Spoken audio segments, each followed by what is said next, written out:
Mumbai Indians को धोखा दे पारती दीपक चाहर आउ तिलक वर्मा। हाँ आज्ञा दर्शक बंधु एक इंपोर्टाट घटनाक्रम मुंबई इंडियंस खेलाड़ी दीपक चाहर और तिलक वर्मा गुजरात टाइटंस विपक्ष में Indian Premier League 2025 eliminate match बेलू असहज अनुभव करते। लीग पजार 4 नंबर स्थान रहा पर मुंबई इंडियंस शुक्रवार अर्थात आज मुल्लापुर एलिमिनेटर तृतीय स्थान गुजरात टाइटंस सहित खेल। सोशल मीडिया भाइराल होता एक भिडियो दीपक चाहर और तिलक वर्मा उभय को एक विमान बंदर में प्रवेश करता देखाई।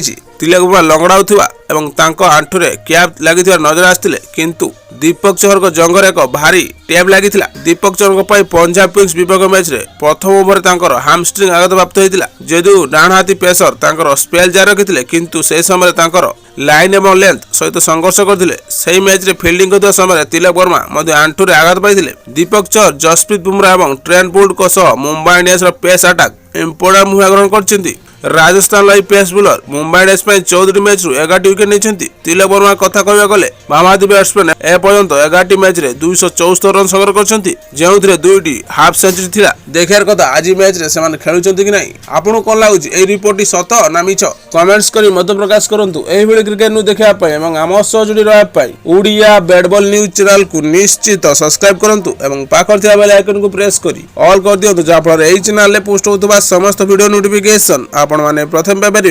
वीडियो भल लगे लाइक और निज फ्रेंड्स सर्कल शेयर करने को जमार भूलु नहीं।